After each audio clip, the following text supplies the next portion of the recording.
Eu queria, nessa noite maravilhosa, tratar a respeito do assunto do preço que nós pagamos para ser discípulo. Eu não vou falar aqui para ser crente, porque crente a gente sabe que tem um montão de tipo de crente aí fora, não é verdade? Tem crente que é crente na bênção, tem crente que é crente na prosperidade, tem crente que é crente na vitória, mas o discípulo, ele é discípulo todo o tempo.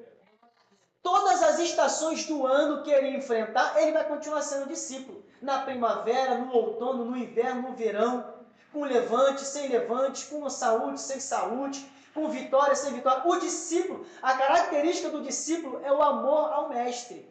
A característica do discípulo é a fidelidade ao mestre.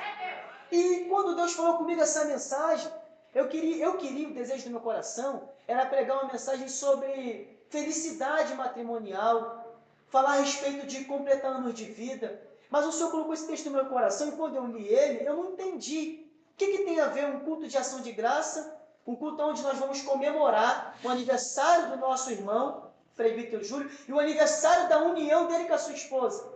E o Senhor me fez entender, olha que coisa linda, é o que o Espírito Santo falou comigo na minha casa, que eu vou transmitir para os irmãos. O Senhor me fez entender que só pode chegar até aqui o dia de hoje. Guarde isso no teu coração. Só pode chegar o dia de hoje na nossa vida, o dia de comemorar, o dia de dar ação de graças, o dia de louvar, o dia de cantar o hino da vitória, quem pegou a cruz no passado e carregou até hoje. Nós só vamos cultuar o Senhor com ações de graça, nós só vamos dar glória a Deus, nós só vamos falar para o Senhor obrigado se nós carregarmos a cruz. Quem não carrega a cruz não tem hino de vitória para cantar. Aleluia. Quem não carrega a cruz não tem ação de graça para cultuar. Então, se eu e você chegamos aqui, se o presbítero Júlio chegou até aqui com a sua esposa, se eles estão completando mais um ano de matrimônio santo, honrado, é porque eles escolheram lá no passado carregar a sua cruz, estão carregando até hoje e vão carregar até a vinda do Senhor. E era justamente isso que o Senhor queria mostrar. O preço da cruz, o preço do discipulado. Então observe comigo. As pessoas não entendem e nem querem entender. Elas não entendem porque não querem. Né? Jesus disse Deus disse através de Isaías, o povo que tem ouvido, mas não ouve. O povo que tem olhos, mas não vê. O povo que tem mente, mas não compreende. A culpa é de quem? De Deus ou do homem? É do homem. Deus deu ouvido, Deus deu boca, Deus deu olhos, Deus deu tato, olfato, paladar, Deus deu compreensão, mas o homem não quer, porque o homem prefere o pecado, o homem prefere a soberba, o homem prefere o prazer. Então, muitos não entendem o discurso de Cristo, porque Cristo não pregou somente o amor, Cristo não pregou somente a bênção, o Senhor Jesus não pregou somente a vitória sobre o pecado, não. Jesus também pregou com dureza. E se tem uma marca do ministério de Jesus, foi a dureza. Como Jesus foi duro. João Batista foi duro, Jesus foi duro, eles foram duros, Pedro foi duro, Tiago foi duro, Saulo de Tarso, depois chamado Paulo, foi duro. Os reformadores da igreja foram duros. E nós temos que ser duro. O nosso discurso tem que ser duro. Mas duro por quê? Porque só um discurso duro vai transformar o pecador. Só um discurso com verdade, porque a dureza do sermão é a verdade. A dureza do sermão é a verdade. Agora, interessante, a terra de Israel, na época do ministério de João Batista, que foi o precursor, e na época do ministério de Cristo Jesus, estava corrompida. Não tinha como, entenda bem, não tinha como o Messias vir com uma outra mensagem, se não fosse uma mensagem dura. Porque a terra estava machucada. A terra estava árida. O Império Romano estava assolando Israel, oprimindo Israel com as armas, com aquele jugo do Império Romano. Então a terra de Israel, eu quero que você entenda por que Jesus teve discursos tão duros com aquele povo. Porque a terra estava oprimida pelos romanos, a terra estava oprimida pelo sistema religioso dos fariseus e saduceus, que pregavam uma doutrina que nem mesmo eles conseguiam obedecer. E a terra principalmente estava oprimida pelos demônios. Irmão, na época de Cristo, como Satanás oprimia aquela terra? como o diabo oprimiu Israel. Se você for analisar, a época que Cristo nasceu foi uma época de opressão, de densas trevas. Aonde diz a palavra do Senhor que tinha muitos enfermos, muitos doentes, muitos possessos, pessoas lunáticas, pessoas miseráveis, pessoas escanteadas por canto, pessoas tratadas como animais. Então Jesus apareceu em um momento de opressão, de um momento de falta de esperança. O Mestre veio justamente no momento de falta de esperança. Foi assim que ele chegou na minha e na sua vida. Aleluia. Que nosso irmão falou, levanta-te e resplandece. Foi ali que resplandeceu a vida. Até Jesus chegar, era opressão, era trevas, era destruição, era desesperança, mas ele chegou com tudo o que o povo precisava: paz, graça, misericórdia, livramento, bênção, perdão. Então Jesus se manifestou em um momento de opressão. O Senhor Jesus, observe comigo, o Senhor Jesus não tinha como objetivo, porque olha só, o povo quer um Deus que seja o Deus da sua vontade.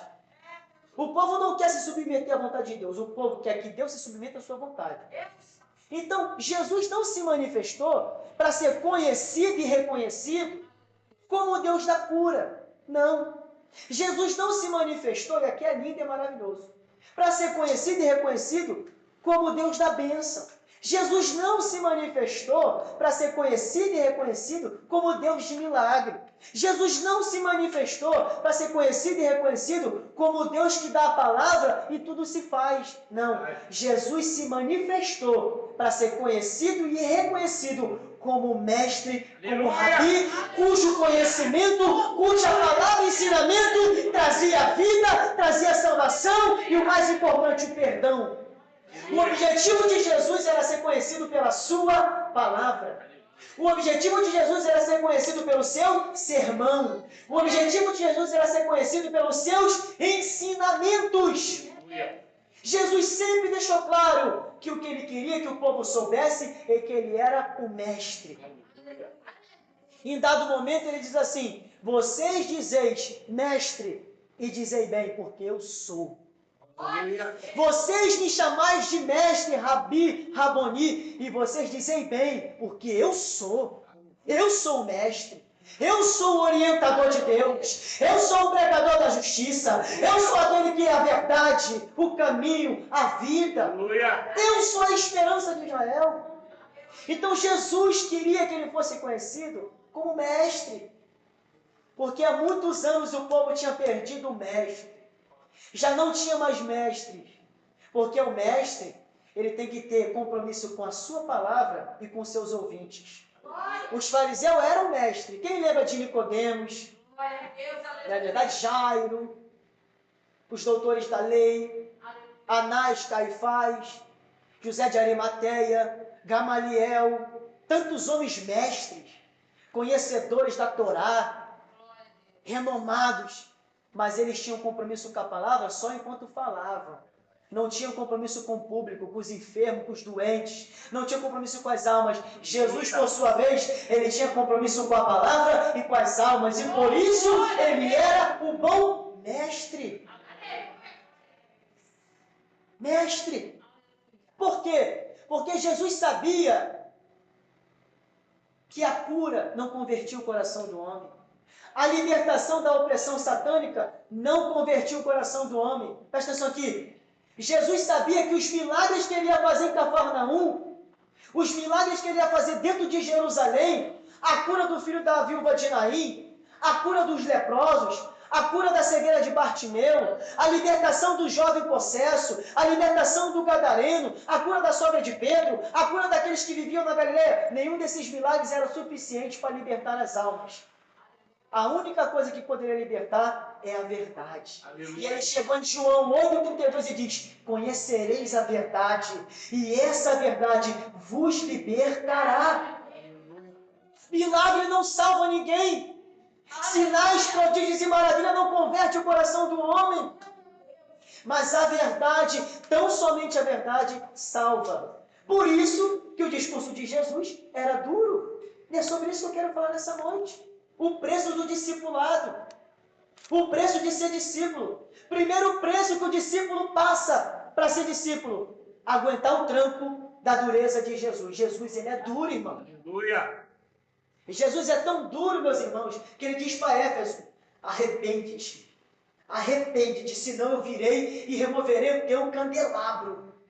Arrepende-te. E eu tenho vivido essa dureza de Deus na minha vida. O Senhor falou: ou você se arrepende, ou eu te removo da minha presença. Ou você se arrepende, ou eu te coloco lá embaixo humilhado. Ou você se arrepende, ou eu te humilho. E é assim, desse jeito. Então o preço do discipulado é aguentar o discurso duro de Cristo Jesus. Quais são essas características? Eu quero dizer aqui para a igreja. Primeiro, Jesus ele fala com dureza, mas a dureza de Jesus não é a dureza do mundo. Por quê? Primeiro, a dureza de Jesus vem em forma de simplicidade e humildade. Ao mesmo tempo que Jesus ele é duro, ele é simples, ele é humilde, ele é manso, ele é suave, ele é agradável. O nosso Deus, ele fala com dureza, mas ele é humilde, ele é simples, ele é suave, ele é agradável. Jesus não era igual aos fariseus, que pregavam duros fardos sobre o povo e não dava condição do povo obedecer. Não, Jesus dizia com dureza, mas ele dizia: vinde todos vós a mim, que estáis cansados, oprimidos, eu vos aliviarei. O fardo é pesado, mas eu posso fazer ele leve. O jugo é duro, mas eu posso fazer ele jugo suave. Porque vocês terão as minhas palavras. Segundo, Jesus tirou os olhos do povo, porque entenda bem comigo, vamos trazer para o nosso dia de hoje. O Brasil está em crise, o mundo está em crise. Está faltando emprego, está faltando dinheiro, está faltando alimento. Então o povo está todo mundo em crise. Então nossos olhos estão na terra, porque a crise bate na nossa porta todo dia. Só que Jesus chegou e falou assim: olha só, tira um pouco os olhos da terra e olha um pouco para o céu. Aleluia. Para de buscar um pouco as coisas da terra e buscar antes o reino de Deus e a sua justiça, e tudo vos será acrescentado. Aleluia. Então a característica do sermão de Jesus era simples, humilde, manso, agradável. E segundo, ele trouxe a visão do céu. Ele trouxe a visão espiritual. Os meus amados irmãos só estão aqui hoje, presbítero Júlio, sua esposa, nós, porque nós optamos de tirar nossos olhos da terra e colocar nossos olhos no céu, como foi lido no Salmo 121 aqui. Eleva os meus olhos para os montes. É essa atitude que faz o crente vencer. Irmãos, já pensou se a gente olha para a luta? Já pensou se a gente olha para a circunstância? A gente não estava aqui. Se eu estivesse olhando para a minha luta que eu estou enfrentando hoje, eu não estaria aqui. Eu só estou aqui porque eu estou olhando lá para cima, aonde está sentado o Deus Todo-Poderoso de Israel. Terceiro, Jesus não veio na sua própria autoridade. Aqui está o segredo. O segredo da vida do crente é que o crente não fala por si próprio. O crente não fala de si mesmo. Nem Jesus falou de si mesmo.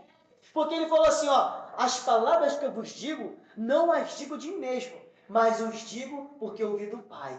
Tudo quanto o Pai tem me dito, eu vos tenho pregado. Ele não veio no seu próprio nome. Ele não veio na sua própria autoridade.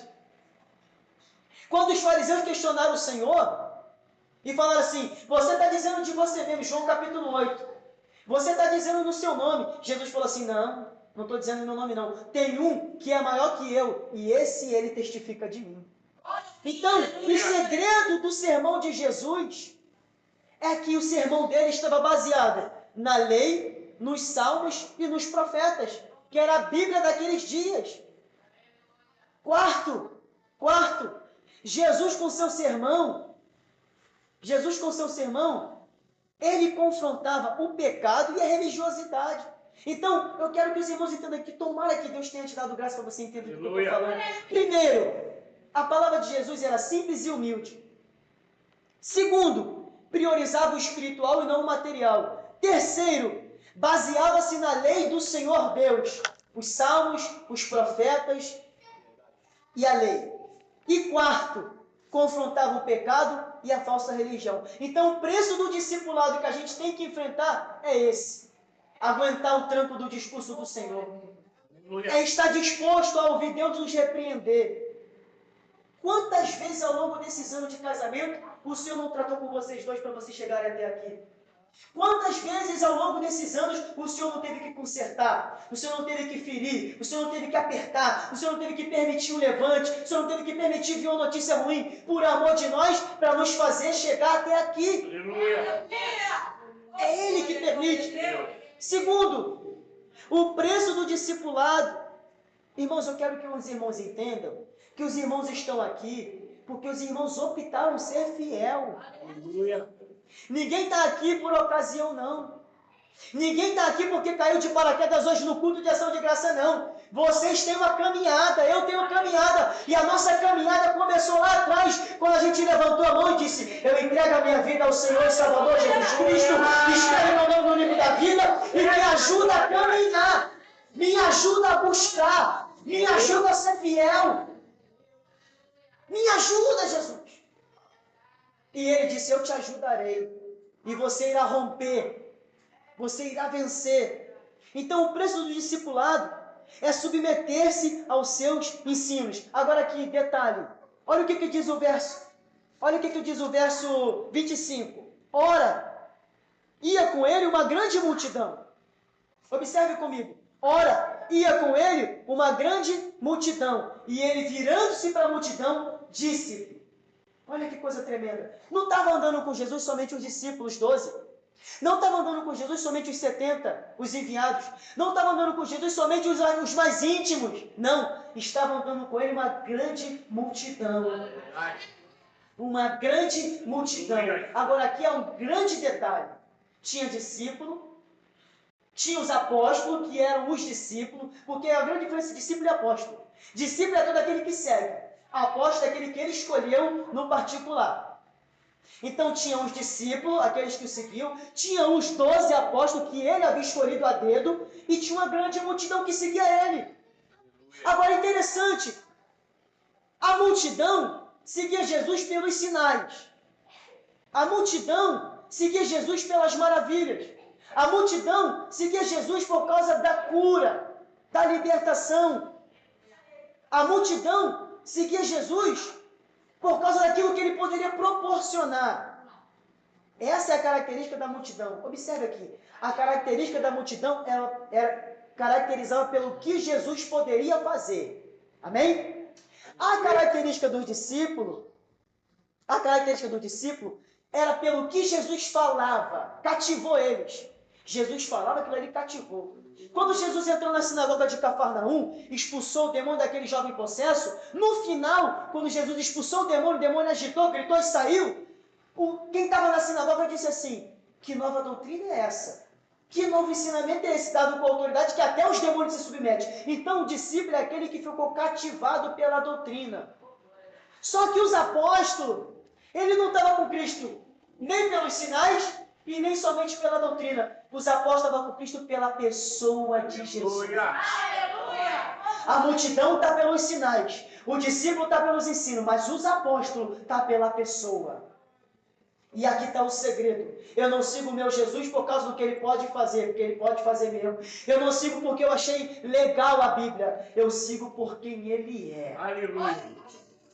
Eu sigo pela pessoa dele.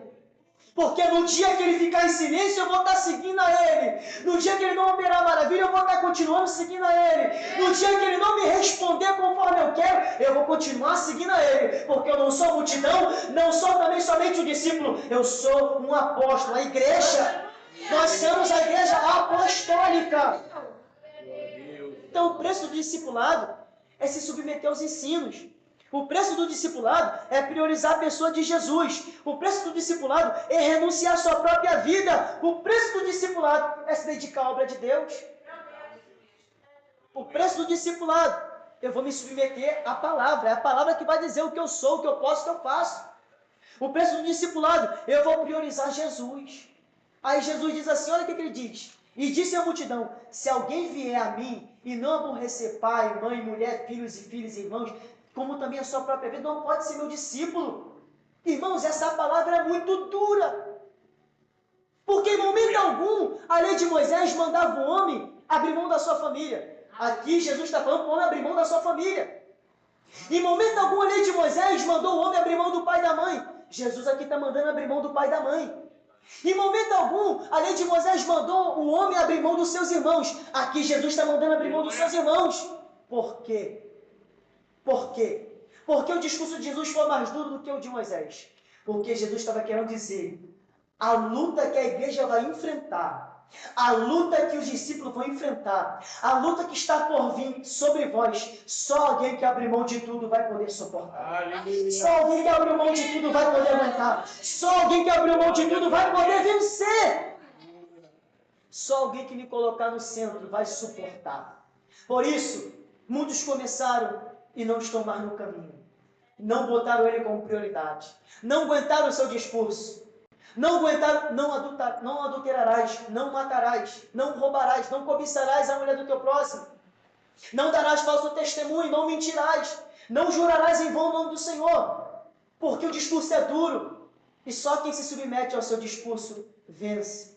E terceiro, Jesus teve esse discurso tão duro, para gerar representantes do seu reino na terra. Jesus sabia que o seu tempo era curto. Ele disse para o seu discípulo em determinada feita, me falta pouco tempo, e vem chegando a hora das trevas. Me falta pouco tempo, me vem chegando a hora das trevas. Ele sabia que tinha pouco tempo. Então, nesse pouco tempo, entenda bem, nós temos pouco tempo nessa terra. E ele sabe que nesse pouco tempo ele tem que nos amadurecer. Ele tem que nos fazer firmes, nos fazer constantes, nos fazer fortalecidos. Ele sabe que ele precisa gerar em mim e você um caráter de fidelidade. Aleluia. E só alguém fiel completa 30 anos de casado. Só alguém fiel completa 37 anos de casado, 40 anos de casado, 10 anos de casado. Só alguém fiel pode dar um culto de ação de graça. O infiel não tem esse direito. O desobediente nunca vai ter um culto de ação de graça. Então, nessa noite, eu queria dizer para você, você está aqui hoje, para daqui a pouco bater um parabéns e comer um pedaço de bolo, que é o símbolo da ação de graça, porque você foi fiel. Você está sendo fiel. Você está se submetendo à palavra. Você está se submetendo aos ensinos. Você está fazendo de Jesus a sua prioridade. Eu estou fazendo Jesus a minha prioridade. Aleluia. Tudo que Jesus operou, as pregações, os milagres, as curas, a libertação, foi para mostrar a sua divindade e que ele era o cumprimento da promessa. Aleluia. Isso aqui é maravilhoso. Diz a palavra do Senhor apóstolo Paulo em Efésios 1, verso 14, que o Espírito Santo é o penhor da nossa herança. Olha que coisa linda. O Espírito Santo é o penhor e o selo da nossa herança. Por quê? Porque quando Jesus subiu, tinha que ter alguém aqui na terra para guardar aquilo que era dele, a igreja. Então Jesus sobe para o Pai, quando ele chega no trono, o Espírito desce e fica na igreja. No Pentecostes, o Espírito é dado à igreja.